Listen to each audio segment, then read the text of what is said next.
جب ترکی کے اندر مذاکرات پاکستان اور افغان طالبان کے چل رہے ہیں مگر اس کے اندر کوئی خاص پیش رفت نہیں ہو سکی، اور بار بار یہ کہا جا رہا ہے پاکستان کی طرف سے کہ 18 گھنٹے کے مذاکرات ہوتے ہیں، جس کے بعد وہ کابل کال لگاتے ہیں اور پھر جو بھی بات ہوئی ہوتی ہے اس کے اوپر پانی پھیر دیا جاتا ہے۔ اب جو میک سٹکنگ پوائنٹ ہے جی وہ یہ ہے کہ وہ کہتے ہیں کوئی ویریفائبل ایکشن ہونا چاہیے طالبان کے خلاف۔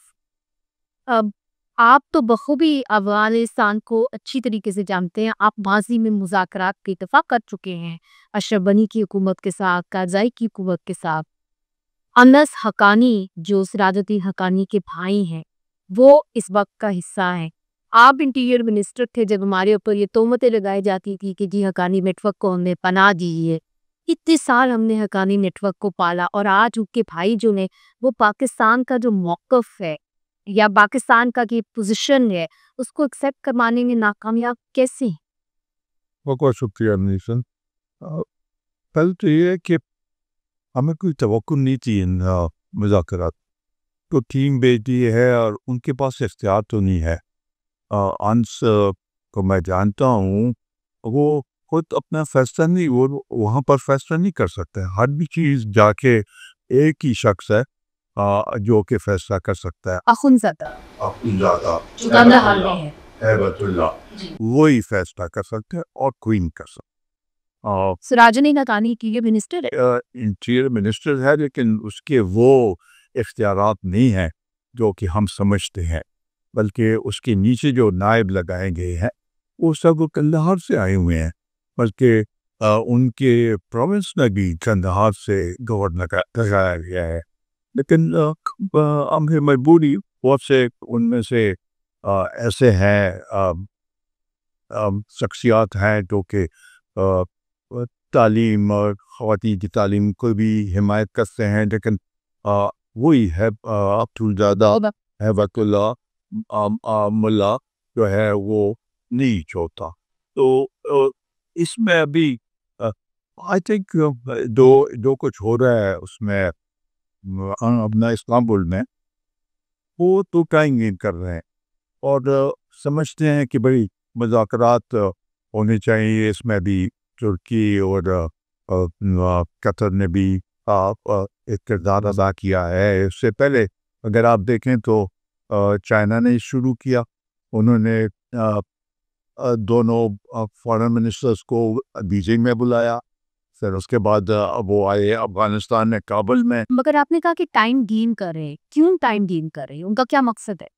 مطلب یہ ہے کہ یہ جو پاکستان کا جو وہ ہے وہ جائش ہے۔ میں سمجھتا ہوں کہ جو ان کا جو ڈیمانڈ ہے، بس یہ تو بہت ہے ہمارے افغانستان کے ساتھ، اس میں کوئی شک نہیں ہے، دن بہ دن بڑھتے جا رہے ہیں جی۔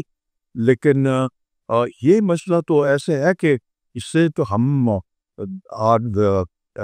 سولجرز have been martyred، اتنے زیادہ خون بہا ہے کہ ہماری تو یہ مگر لیٹس کم بیک مذاکرات، اس کے چونکہ آپ کا ایک جو پوائنٹ آف ویو ہے لوگ اس کو بڑے غور سے سنیں گے، کیونکہ بہت کم سیاستدان ہیں جو اس لیول تک جو ہے ہینڈل کر سکیں سیکیورٹی کے معاملات کو۔ اب انٹیریئر منسٹر بھی ہے چکے۔